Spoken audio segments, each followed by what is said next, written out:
lamjau sorok adu kom achau achauba ikut kutna leiri nak yettagi hupchillaktuna hauri yengdau pambi i pambi iwang wangna isong songna thadok-tuna thamlaba lamhang ole sarak achaubasu nong takhibagi sarak adudi lainang thitle tariba yum kharaduna itak tai yumgi thong yaudre thongnau yaudre kuntak lansiri yeng haide maitai leiba prithibigi ani shuba lanjauna biriba chaitheng akibagi masakni marak asida masa thak thak niklaba lukhoishana mamit mana ithak thakat phaizomna khuru yongna takhatladuna lambel aduda chelei tungdana ha kharasu senaduna tanari nambul turel mapan yorakpada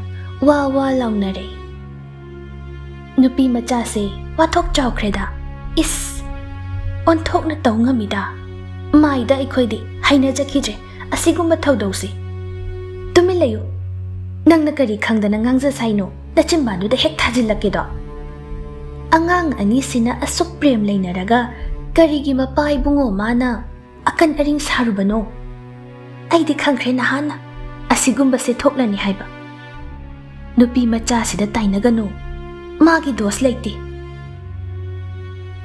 lukhoishana ngangnaribadu tai kokchaubi kai tarang amada hena nakna changsilei tapli tapli taramba khonjel ama mayek sengdore tengtha khonjel lukhoishana khonjel ado kanagino khangle sengna taragle mama ibe masakina o khongna kaplibado mangle imagi ibungo imadi mangle imabu kari oira sige kari no nangna tawramliba mawok sibo nangbu ima taklamdana chatlabro imagi ibungo sanangan ba imana kaurise amuktadi khumlok kaidawbage ibungo nangbu kaidano imagi ibungo hanjin hanjin khonjel isi sina kapladuna kauri lukhoi khong anidu thangba thoktre adum phamthakre leimaida mamit ani jejet uishin makokta makhut haple lakminnariba khongbu singna chenchillaktuna lukhoibu laknei torbandugi nakaldana tari machana yankhiba lengyan tongkhiba khongu punna ina pumtai tairaduna kanagi maralbu oigani machagi ta khalluba mama mapagi maralni haishira thamoigi oinalalda mai pakpagi phiral hairiba premi premika anigi maralni haishira marak asida nokli punsi mahakti rashi leiba minok ama tangjavani thawaina hakchangda kathoklure anima nafamda mityengdagi pukning yauna chinbaldagi thamoi huna inlarabada premgi amrita karigi khakluni aigidama oirabani pumnamak nanggidama katlabani punsi asishu nasumlangini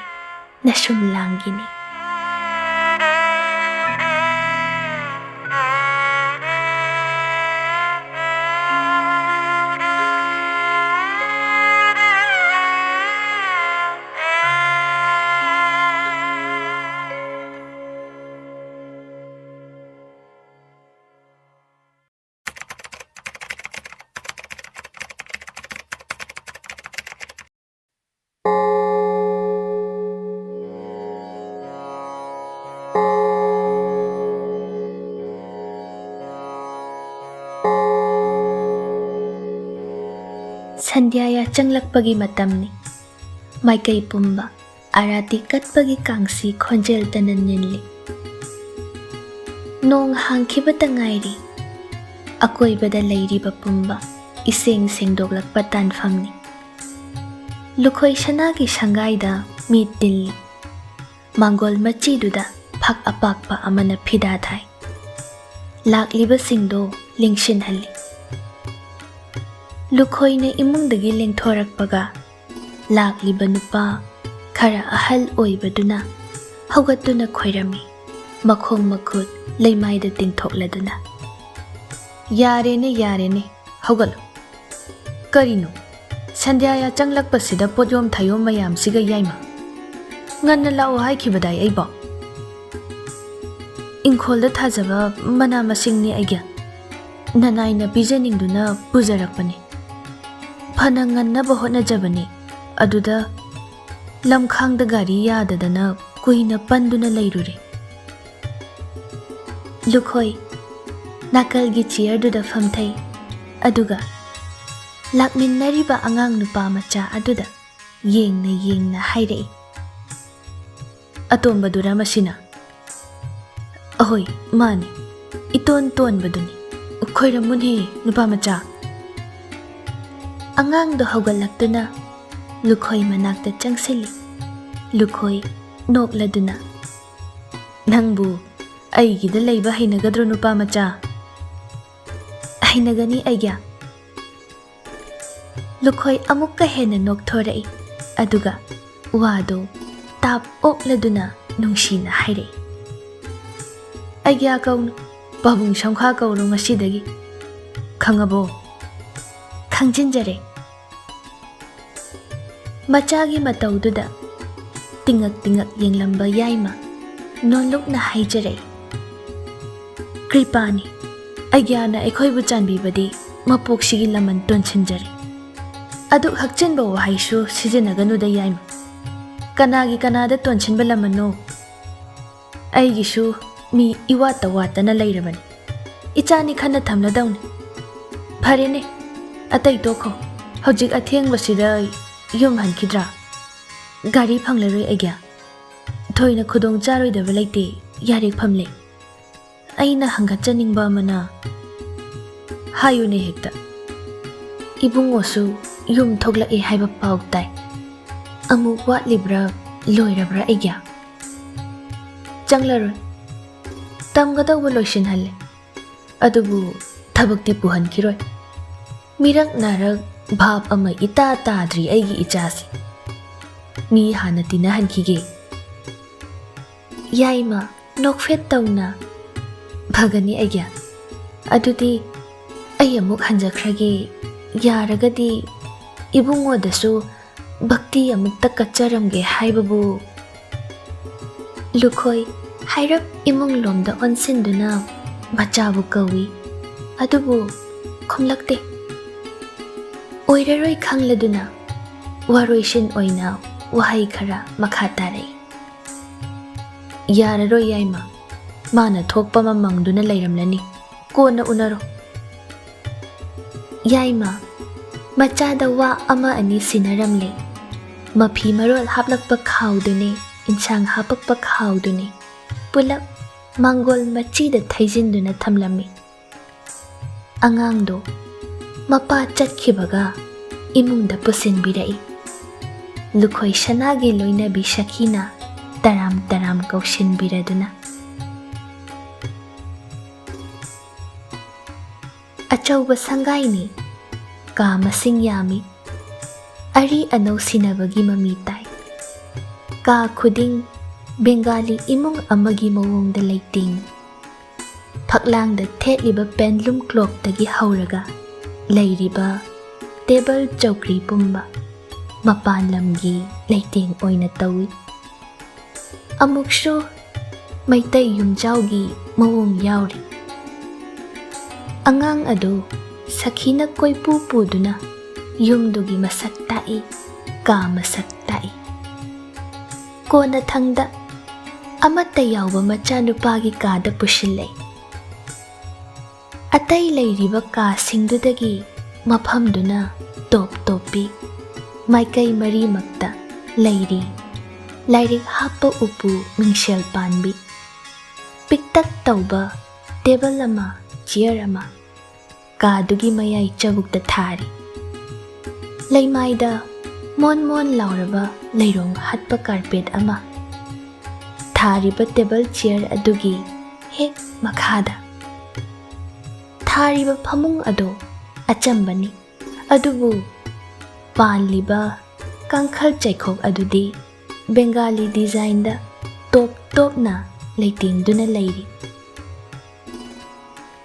ꯑꯉꯥꯡ ꯅꯨꯄꯥ ꯃꯆꯥꯗꯨ ꯃꯌꯥ ꯀꯥꯗꯨꯅ ꯌꯦꯡꯉꯤ ꯇꯨꯃꯤꯟ ꯃꯇꯣꯟꯇ ꯊꯣꯡꯅꯥꯎꯔꯣꯝꯗ ꯑꯔꯥꯝ ꯆꯧꯀ꯭ꯔꯤꯗ ꯐꯝꯅ ꯐꯝꯅ ꯂꯥꯏꯔꯤꯛ ꯑꯃꯗ ꯃꯪꯂꯤꯕ ꯅꯨꯄꯥꯗꯨꯗ ꯃꯤꯠꯌꯦꯡ ꯇꯥꯔꯨꯏ ꯁꯦꯠꯂꯤꯕ ꯐꯩꯖꯣꯝ ꯀꯨꯟꯖꯗꯨꯅ ꯂꯩꯃꯥꯏꯗ ꯆꯤꯡꯏ ꯃꯁꯝꯗꯤ ꯇꯦꯟꯅ ꯀꯛꯇꯨꯅ ꯁꯤꯠ ꯅꯥꯜꯂꯤ ꯅꯥꯔꯨꯝꯗꯒꯤ ꯍꯥꯏꯊꯔꯛꯄ ꯁꯝꯅ ꯅꯥꯀꯣꯡ ꯊꯦꯡꯍꯟꯗꯦ ꯃꯤꯠ ꯅꯥꯇꯣꯟ ꯆꯤꯝꯕꯥꯟ ꯃꯐꯝ ꯆꯥꯅ ꯆꯥꯅ ꯃꯥꯏ ꯃꯇꯦꯛꯇꯨꯗ ꯂꯩꯔꯤ ꯑꯃꯨꯛꯁꯨ ꯌꯦꯡꯊꯔꯛꯄꯗ ꯎꯏ ꯂꯥꯏꯔꯤꯛ ꯄꯥꯏꯔꯤꯕ ꯈꯨꯗꯥꯡꯗꯣ ꯁꯤꯜꯚꯔ ꯃꯆꯨꯒꯤ ꯘꯔꯤ ꯑꯃ ꯃꯁꯥ ꯅꯥꯟꯅ ꯁꯤꯔꯤ ꯁꯈꯤ ꯃꯆꯥꯕꯨ ꯀꯧꯏ ꯏꯕꯨꯡꯉꯣ ꯑꯉꯥꯡꯁꯦ ꯂꯥꯛꯂꯦꯅꯦ ꯅꯪꯕꯣ ꯈꯔ ꯀꯧ ꯉꯥꯡꯗꯅ ꯇꯧꯔꯨ ꯂꯥꯎ ꯉꯥꯟꯕ ꯃꯃꯥꯒꯤ ꯋꯥꯍꯩꯗꯨꯗ ꯋꯥꯈꯜ ꯆꯣꯏꯊꯣꯔꯛꯇꯨꯅ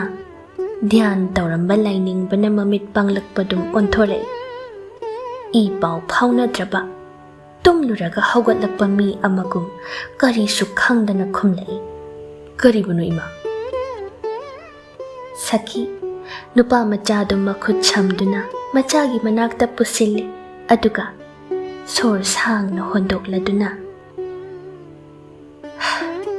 ꯀꯔꯝ ꯉꯥꯡꯅꯗꯣꯏꯅꯣ ꯅꯪꯕꯨ ꯉꯔꯥꯡꯗ ꯅꯠꯇ꯭ꯔꯣ ꯏꯃꯥꯅ ꯍꯥꯏꯈꯤꯕꯗꯣ ꯅꯪꯒꯤ ꯀꯀꯥ ꯌꯥꯏꯃꯒꯤ ꯃꯆꯥꯅꯨꯄꯥ ꯑꯩꯈꯣꯏꯗ ꯂꯩꯔꯅꯤ ꯂꯥꯏꯔꯤꯛ ꯂꯥꯏꯁꯨ ꯇꯝꯕ ꯂꯣꯏꯗ꯭ꯔꯤ ꯐꯥꯎ ꯍꯥꯏꯕꯗꯨꯕꯨ ꯀꯥꯎꯔꯕ꯭ꯔꯅꯤ ꯏꯕꯨꯡꯉꯣ ꯑꯣꯍꯣ ꯈꯪꯉꯤ ꯈꯪꯉꯤ ꯑꯩ ꯚꯥꯞ ꯑꯣꯏꯔꯨꯗꯕꯅꯤ ꯀꯥꯎꯕ ꯅꯠꯇꯦ ꯏꯃꯥ ꯀꯝꯗꯧꯅꯤ ꯑꯩ ꯏꯆꯥꯁꯤꯗꯤ ꯉꯥꯟꯕ ꯑꯉꯥꯡꯗꯨꯗ ꯌꯦꯡꯂꯗꯨꯅ ꯃꯁꯤꯔꯥ ꯋꯥꯗꯨ ꯍꯥꯏꯅ ꯍꯥꯏꯅ ꯅꯣꯛꯐꯦꯠ ꯇꯧꯔꯛꯏ ꯋꯥꯔꯤ ꯋꯥꯇꯥꯏ ꯇꯧꯔꯝꯃꯣ ꯑꯉꯥꯡꯁꯦ ꯑꯍꯥꯟꯕ ꯂꯥꯛꯄꯒꯤ ꯏꯀꯣꯏ ꯀꯣꯏꯔꯤꯕꯅꯤ ꯅꯪꯒ ꯑꯃꯨꯛꯇ ꯂꯣꯏꯅꯧ ꯅꯨꯄꯥ ꯃꯆꯥ ꯅꯪ ꯌꯥꯝꯕꯨꯡꯒ ꯂꯩꯔꯣꯀꯣ ꯑꯉꯥꯡꯗꯨ ꯍꯣꯏ ꯍꯥꯏꯕꯒꯤ ꯃꯑꯣꯡꯗ ꯃꯀꯣꯛ ꯅꯣꯝꯃꯤ ꯃꯃꯥ ꯊꯣꯛꯈꯤꯕꯒ ꯉꯥꯟꯕ ꯇꯔꯨ ꯇꯔꯨ ꯄꯥꯡꯂꯤꯕ ꯃꯃꯤꯠ ꯑꯅꯤꯗꯨꯅ ꯌꯦꯡꯂꯗꯨꯅ ꯑꯃꯨꯛꯀ ꯅꯣꯛꯐꯦꯠ ꯇꯧꯔꯛꯏ